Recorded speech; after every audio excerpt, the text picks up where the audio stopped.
So today we're going to be taking a look at the 1-star reviews of Breath of the Wild. Honestly, some of these are pretty funny, but it's kind of interesting to see what some of these people are saying, what their gripes or qualms are with the game, and what their takeaway is after however long they played. Anyway, let's get into this. Worst Zelda game I've ever played.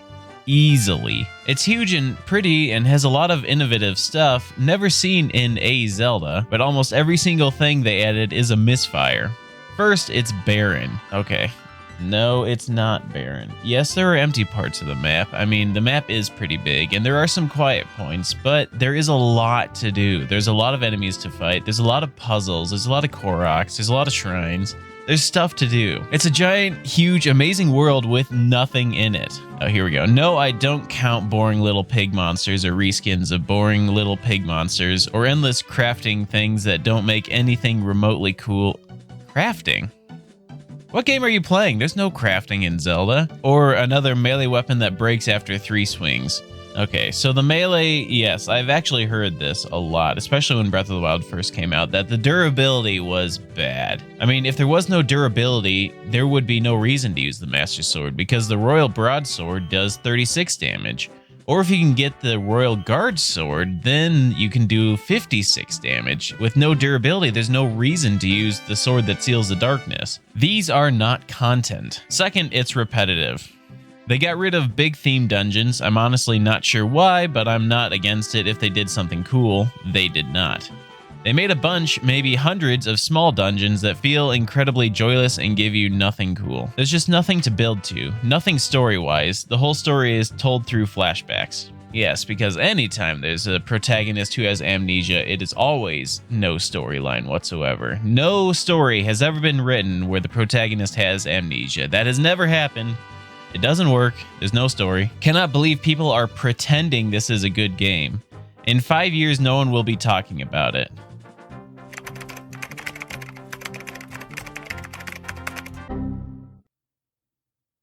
I'm a huge fan of the Zelda series and have played nearly all of the titles. This game is beautiful on the Switch. It has a lot of cons. The difficulty in this game is unreal. Unless you have very fast reflexes, you will die a lot. But you can just camp behind your shield and swing your sword. I mean, the combat is that simple. You don't have to parry. Just hold left trigger, put up your shield, and you're fine. Until the shield breaks, in which case you pull out another. Unless you have pinpoint aim on your archery, you will never hit. You gotta be very fast in combat, and there is no easy mode. Figuring out where to go is a major pain in the backside, and there is no help at all from NPCs. Half of the NPCs want to kill you, so avoid them. Are we playing the same game? Because I'm pretty sure once you beat the Great Plateau, the game gives you a quest marker saying go directly to Impa. This game is going in the trash where it belongs. Don't throw it away, give it to somebody who'll actually appreciate it. Boring. It's a game that incentivizes you not to play it. Get a good weapon, it breaks, you don't want to use it. Food, you make it. Want to save it for something else, don't use it. Again, I talked about the durability earlier, but yes, the durability is a key part of Breath of the Wild, because without it, then you just grab a Royal Guard sword and you win the game. And as far as cooking, making food, you'd want to save it for something else. Ingredients replenish. It's not like you only ever get one Hardy Durian, and that's the only Hardy Durian you can get. That's the only Hardy food you'll ever get, and after that, one meal you'll never get overloading hearts. I mean, there's food everywhere. There's ingredients everywhere. You run out of ingredients, you can buy them. Climbing up a tower like the ladder in a much better game, Metal Gear Solid 2. Boring, boring, boring. The lack of music and costumes at the beginning is disappointing. Mario Odyssey definitely deserves Game of the Year way more. Alright, we got another review here saying, true Zelda fans, the un-Zelda. Let me be real. Everyone loves this game, but to me it is a Zelda trying to be a JRPG, which Zelda never was. I'm pretty sure one of the key facets of RPGs and JRPGs is leveling your character, which you can't do in Breath of the Wild. You can get hearts and stamina, but getting hearts has been in almost every Zelda game since the very beginning. Can anyone tell me if there has been a Zelda game where you don't get extra hearts? Not counting the CDI games, those don't. We're not talking about those. I love Zelda for what Zelda was, not what it is becoming. It is neat and decent prequel, but minus remasters and Hyrule Warriors, you don't see wasting my money on a game that feels like a badly made Tales series game. Bring back the magic of Ocarina of Time and Majora's Mask, and even some of those Game Boy Color games and Link Between the Worlds. Misspelled your, real fans will love it. Also, Twilight Princess needs an upgrade more than Skyward Sword ever did. I mean, Twilight Princess got HD on the Wii before Skyward Sword ever did. Not safe for kids. It is sad, but the game is now evil. This game has some spiritualistic undertones. For example, demon ruler, god you pray to, spirits, resurrection, etc. I can't believe Nintendo ruined this fantasy series by taking it down this path. None of the prior games were like this at all. Thing is, none of this was needed to make this game great. The game would have been great if they had stuck to Zelda traditions of the Triforce and defeating Ganon.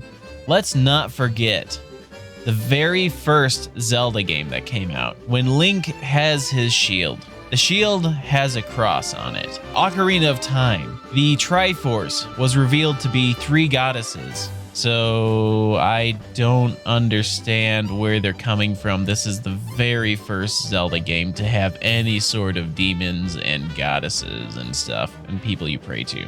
Now Ganon is a demon and the king, Zelda's father, is a spirit. Link died in a battle long ago and was resurrected. You gain spirit orbs from evil-looking statues and have to pray to some god to gain hearts. I'm sure there is worse, as most of the content is revealed shortly after you make initial progress and gain the paraglider. Yes, Zelda's father is a ghost, also called a spirit, because he is dead. Ganon is the Demon King.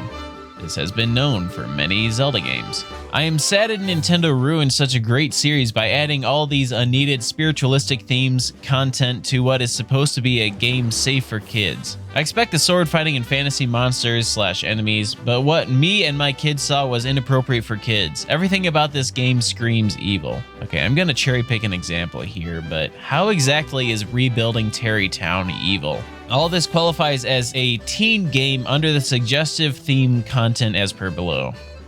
Teen. Content is generally suitable for ages 13 and up. May contain violence, suggestive themes, crude humor, minimal blood, simulated gambling, and/or infrequent use of strong language. Had this been a teen game, many people don't buy it for their kids, like me, and I know Nintendo knew this. I'm appalled at the oversight by the ESRB looking at their game description and Nintendo hiding this content. Let's actually look at this teen rating, shall we? So, may contain violence. Yes. Crude humor. I don't remember any crude humor in the game. Minimal blood. There is no blood in the game. Simulated gambling. Maybe with the hut in Lurien Village. And/or infrequent use of strong language. I want to say there's only one curse word in the entire game. And you have to go looking for it. So let's actually take a look at the what it takes to get an E rating, shall we? They may contain minimal cartoon, fantasy, or mild violence, and/or infrequent use of mild language. This is a much better fitting than the teen rating is. As it stands, both my kids ask me about the game being evil. You have been warned. As for content, I figured I'd give those who don't care about the spiritualistic side something to think about. Oh good, we're actually getting into the content of the game. This game has not been polished. There are technical issues, glitches, and gameplay frustrations that show poor quality control. For example, you're given meaningless tasks that are intended as filler for time, such as having to create a specific dish and figure out the last ingredient required for your 1 million food items picked up. How exactly is the cooking mechanic a glitch? It gets better though. One of the ingredients for that dish you can only get by hunting an animal that produces 2 steaks per kill. The best part is there is only one animal, bison, that shows up in one location randomly, which is fairly large, and you have to explore to find it. Because that is totally realistic that only one would appear. The point is the task is made as difficult as possible and fills a plot to get you to waste time. Okay, they're talking about the warm doublet here, where you have to cook meat, you have to cook fish, and you have to cook a pepper. Yes, there are in fact boars that are only in a few areas, but no, there's normally not one. There's usually 2 that spawn. The drops from them are randomized, so you could get 1, you could get up to 3, I think, from boars. It's all designed to waste time and fill a plot. You don't have to do the warm doublet. Light a torch, light a stick, light a Korok leaf, and you'll be fine in the cold area. Or just tank the damage and run to the shrine. That's what I do. It gets better. Some mountains that you can climb up, you will randomly fall off from, even if you still have stamina. Also, the bison I spoke of earlier that you must hunt will disappear if chased, even in an open field. Enemies will also stop following after a while.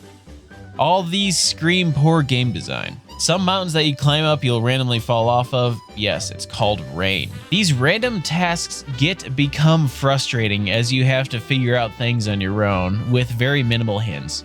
I suspect a group of people will get bored and stop playing here. What random tasks are we talking about?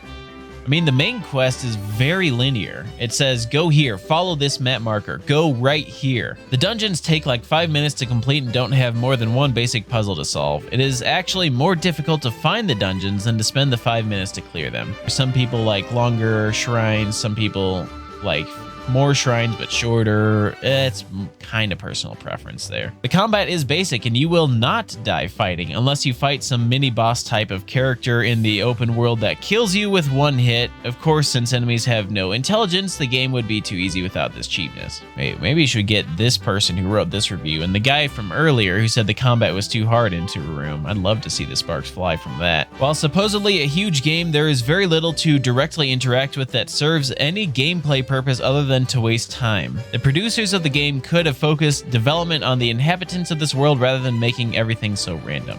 Did they not find the Koroks? They talked earlier about shrines. There's finding shrines. That gives you something to do. There is ancient tech labs you can open. There is areas to explore. There are divine beasts to kill. I got it 4 years ago. I'm still playing it, and there's still stuff to do. Now you can decide if this game is worth your money based on these issues. It's definitely worth your money. So we have a 1-star review here, literally unplayable. There are dogs, but you cannot pet the dogs. This is the only 1-star review I will actually put my full support behind because I fully agree with this. But anyway, I appreciate you guys watching here. These have been some kind of funny reviews. It's been fun to pick them apart, but Breath of the Wild, I still love it. It's still an amazing game. It's really good. Go get it. I understand not every game is for every person, but honestly, if Breath of the Wild isn't for you, there's something wrong with you. See ya.